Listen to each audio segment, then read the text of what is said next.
자, 민사소송법 강의 시작하겠습니다. 안녕하세요. 자, 오늘 민사소송법 첫날 첫 시간인데 지금 교재 없으신 분들이 있어가지고 9시 반에 아마 열 거예요. 9시 반쯤에. 그래서 첫 시간은 OT 및 공부 방법론을 간단하게 하도록 하겠습니다. 제가 민법 시간에 판서 노트를 안 드렸어요. 없이 했다가 인강수강생분들이 엄청난 항의를 하셔가지고 민사소송법은 13회 짧기 때문에 제가 직접 판서 노트를 지금 제공해드리겠습니다. 민소법은.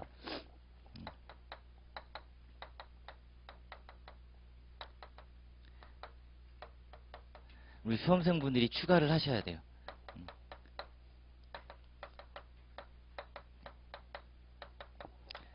제가 민법을 거의 전범위식으로 공부를 했었는데 민소법도 거의 전범위식으로 할 것 같단 말이에요. 이후 요거 베이스로 하는 항상 강의입니다.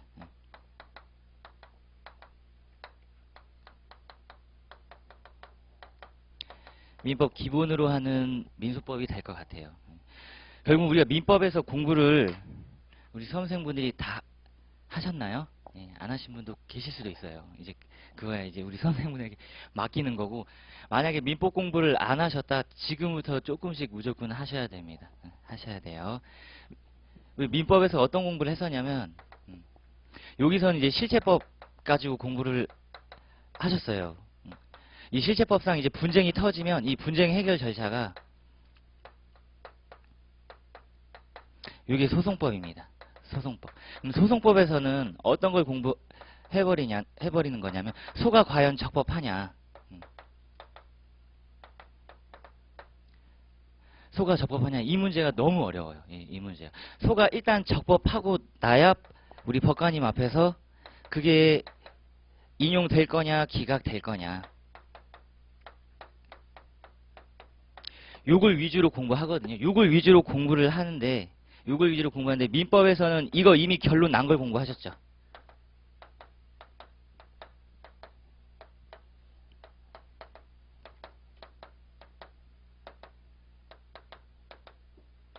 요거를 공부를 딱 하셨어요.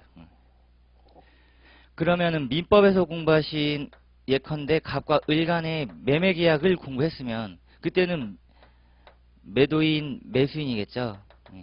이제 바뀌어요. 원고, 피고로 바뀝니다. 소유권 이전 등기 청구 소송을 제기하겠네요.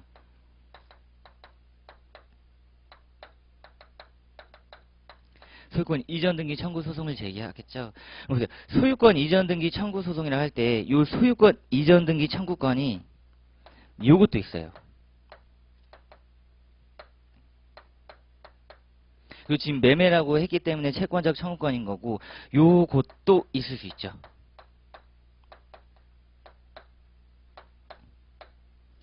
물권적 청구권일 수도 있어요. 그럼 문제는 이제 채권적 청구권, 물권적 청구권인 소유권 이전 등기 청구권이 요게 바로 우리 수험생분들이 구하고자 하는 심판의 대상입니다.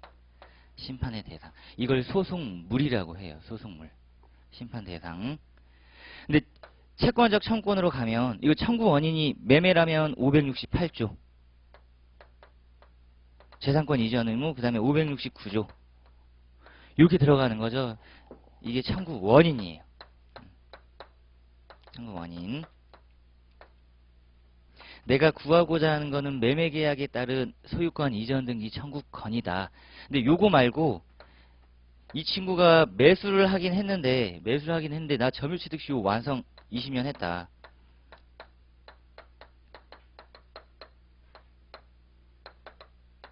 이거일 수도 있죠. 점유취득시효 완성에 따른 소유권 이전 등기 청구권일 수도 있어요. 그러면 568조, 569조에 따른 소유 등과 245조에 따른 소유권 이전 등기 청구권이 과연 각각 별개의 심판 대상이냐를 이제 공부를 하시는 겁니다. 민법에서는 이거 법률 효과, 이거 요건 및 효과를 공부하셨다면 이미 민사소송법은 이거 판단이 다 끝났어요. 판단이. 이에 대한 원피고의 주장과 재양변들을 끊임없이 공부를 하셨습니다. 끊임없이 공부를 하셨죠. 제일 익숙한 소시로 한번 해볼까요?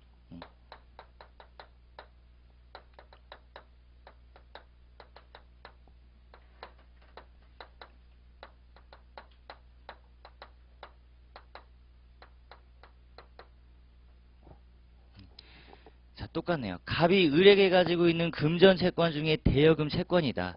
민법에서는 이거를 공부를 하셨습니다. 금전 소비 대차. 요거를 공부를 하셨죠. 금전 소비 대차 계약을. 그런 것 같다. 대여금. 그러면 우리의 요 분께서 요거를 공부하죠.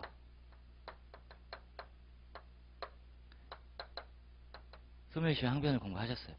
민법에서는 이걸 했고요. 민사소송법에서는 이거 소멸시효 요걸 공부해요. 항변.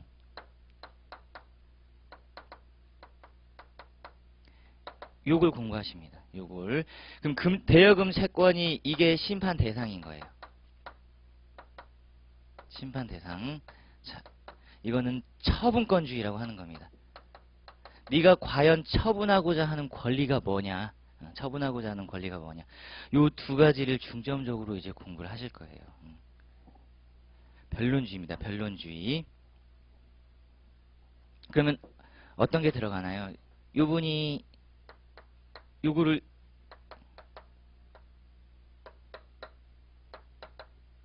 주장하죠. 그래서 변론주의가 적용이에요. 요것도. 1차 객관식에서 뻔질나게 나왔죠. 소멸시효 기산점. 기산점. 채무의 소멸이라는 효과를 가져온다. 맞나요? 채무의 소멸.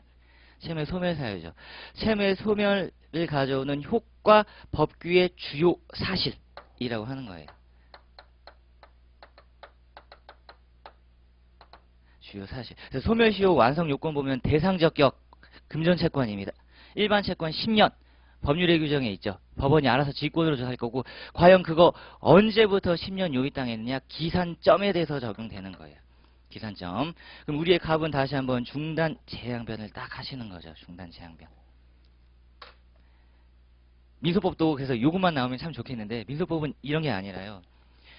을이 소멸시효 항변했는데 법원이 별나게 판단을 해버리는 거예요.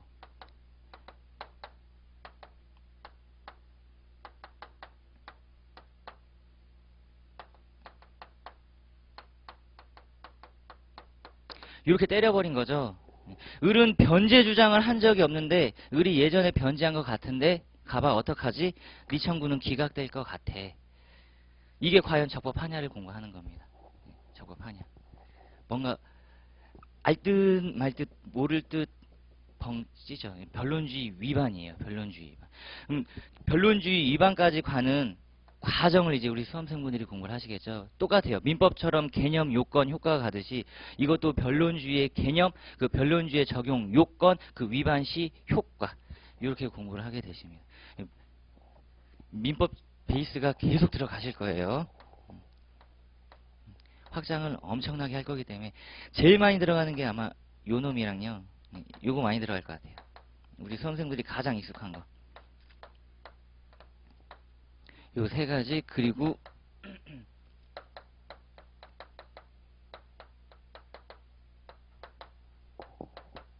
요 놈들 위주로 가장 많이 들어가지 않을까 싶네요. 이렇게 민법으로 계속 베이스가 되는 민소법을 공부하실 거고, 자 그리고 나서 이제 공부 방법론입니다. 공부 방법론. 제가 판서를 제공한다는 점. 공부 방법론은 이 법원 행시 같은 경우는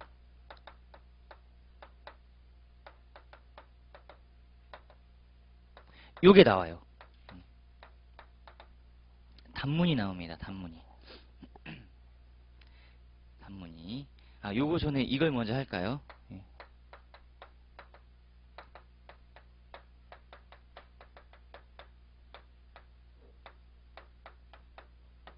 시험지가 바뀌었죠. 예전에 15장 A4를 드렸어요. 그러니까 30쪽이죠. 30쪽. 그러니까 양의 제한이 없었는데 지금은 사법시험 용지와 똑같아졌습니다. 가로면이에요. 가로면. 이렇게 돼 있을 거예요. 이게 몇 장인지는 제가 문의를 해봤는데 얘기가 없어요. 그러면 1문, 2문 두 문제가 나오거든요. 1문 50점, 2문 50점. 그럼 4쪽짜리예요. 4쪽입니다. 4쪽. 이제 생각하셔야 돼요. 10점당 26줄이에요. 4쪽이라고 했을 때 1문이 50점이니까 10점당 26줄을 쓰시는 겁니다. 1점당 2.6줄이에요. 오히려 좋아진 거예요. 좋아진 겁니다. 그리고 이제 문제 출제 유형이 어떻게 바뀌었냐면 유예제도가 없어지면서 그러니까 이렇게 바꿨다는 이유는 이게 자연스럽게 연결이 되죠. 분설형의 출제 가능성이 높아졌다는 겁니다. 분설형의 출제 가능성이. 이 얘기인 즉슨 뭐냐? 유예제도가 없어지기 전인 14년은 50점 통문제였어요. 이게 제일 무서운 문제죠. 제일 무서운 문제입니다. 50점 통문제. 그리고 나서 또 이런 게 있어요. 아예 통문제가 있고 분설을 하긴 했는데 이게 결국은 한 문제입니다. 이게 결국은 한 문제였거든요. 소송상 등장하는 갑과 을의 각각 주장의 타당 여부를 논한 후 결론을 논하시오. 1문이 결론이었고 2문에서는 갑 주장이 타당하냐 3문에서는 을 주장이 타당하냐 요거였는데 작년부터 친절하게 분설을 시켜주셨습니다. 어떻게 분설이 되는지 보세요. 공통설문이 주어지면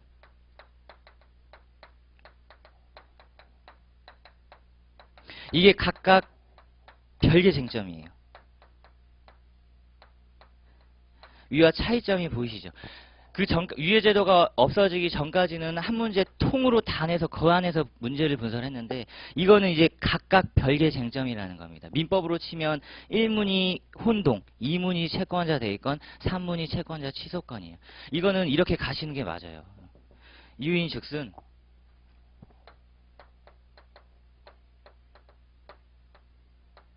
이제 요게 출제될 거라는 얘기입니다. 쟁점 제시형이에요. 쟁점 제시형. 그럼 그동안 14년 통문제에서는 쟁점이 제시 안 된 문제들도 있었어요. 뭔 얘기하는지 모르겠다. 문제 읽고 끝난 거예요. 문제 읽고. 그래서 14년 문제가 너무나도 어려웠죠. 상계라는 표현만 나왔는데 상계 어떤 쟁점인지 모르니까. 근데 이 쟁점 제시형은 1장 1단이 있어요. 일단 장점은 나 안다. 안다죠. 근데 단점이 옆에 분도 안다예요. 옆에 분도 안다. 다른 분도 안다예요. 이게 되게 제일 무섭고도 중요한 겁니다. 다른 분도 안다는 건 이제 어떤 얘기냐면요. 여기서 갈리는 거예요.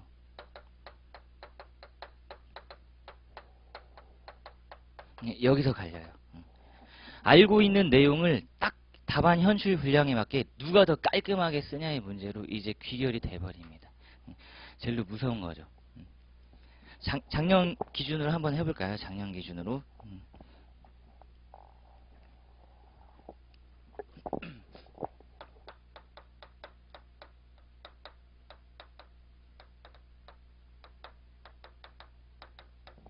자, 작년 문제 민법을 한번 해볼게요.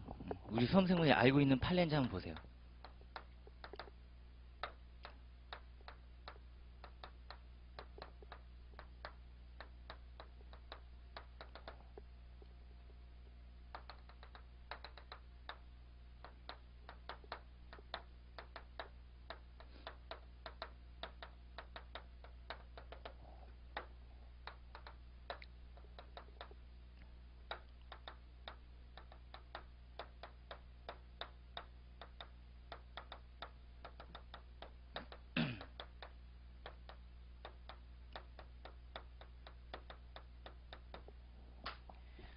뭔가 익숙하죠. 갑과 을이 매매 계약을 하고 그 예약 완결건에 가등기를 했는데 어쨌든 저 매매 계약이 해제 내지 실효돼서 등기가 날라갔다. 근데 병이 다시 한번 그 가등기를 유용하기로 합의를 했는데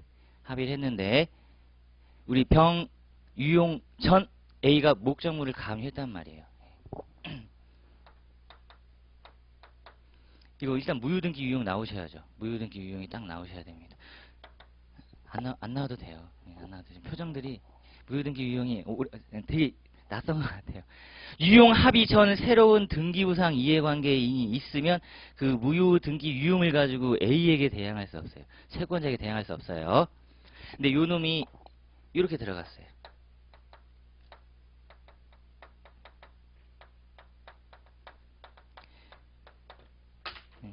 그리고 문제가 잘 보세요.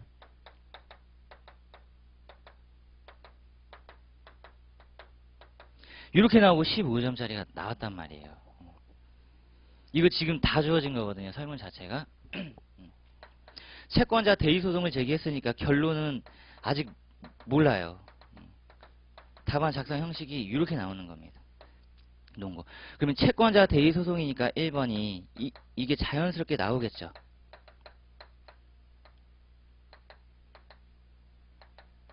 그러면 지금껏 공부할 내지는 이미 공부해놓은 채권자 대의권 민법조문을 404조 딱 피신 다음에 요건별 서술을 쫙 하시고 사안포섭을 하셔서 채권자 대의 소송은 적법한 것 같다.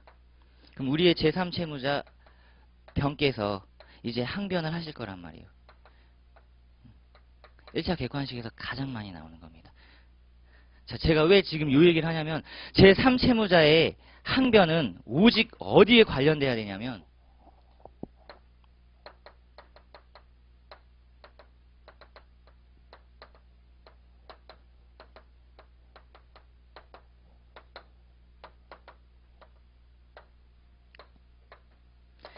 자, 갑의 권리, 피대위 권리에 관한 항변과 관련된 피대위 권리에 관한 항변과 관련된 항변을 제3채무자는 할 수 있다. 요게 지금 또 딱 나오죠.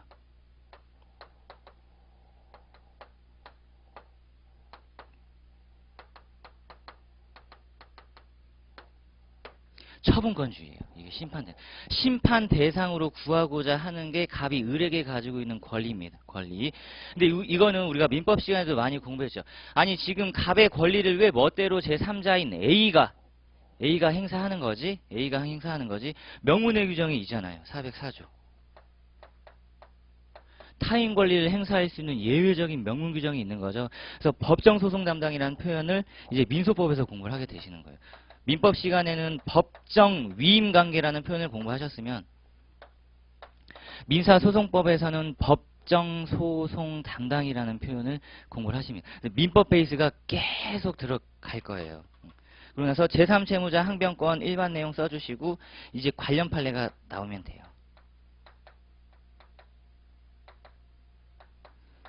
그리고 사안의 포섭입니다.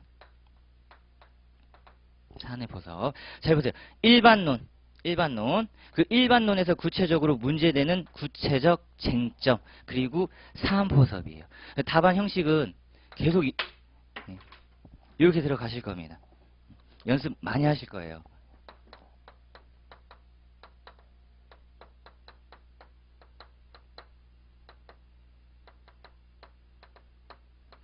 작년 수석 합격자의 말씀이죠. 예. 저희 학원 수업을 들었습니다.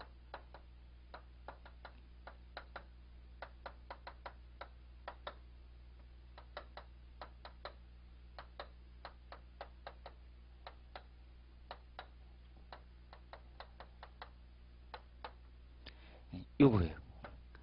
합격의 관건이 판례 원형 지문. 이제 두루 뭉술하게 암기했던 게 아니라 받았던 게 아니라 그냥 판례 원형 지문이 현출이 떡하니 되셔야 돼요. 지금 여기서 말하는 요 판례가 현출되셔야 되는 거죠. 요 판례가. 한번 제가 천천히 얘기해 볼까요? 제3채무자는 채무자에게 가지고 있는 항변 사유를 가지고 채권자에게 대항할 수 있을 뿐 채무자가 채권자에게 가지고 있는 항변 사유를 가지고 대항할 수 없다. 따라서 마찬가지로 우리의 채권자 역시 채무자가 제3채무자에게 가지고 있는 항변 사유를 가지고 제3채무자에게 대항할 수 있을 뿐 채권자가 제3채무자에게 가지고 있는 독자적 항변 사유를 가지고 채권자 대의 소송에서 주장할 수 없다. 판례 원형 지문 나왔죠. 따따따 기각. 피대의 권리의 부존재입니다. 채무자가 제3채무자에게 가지고 있는 권리가 없죠. 이게 없다는 거예요.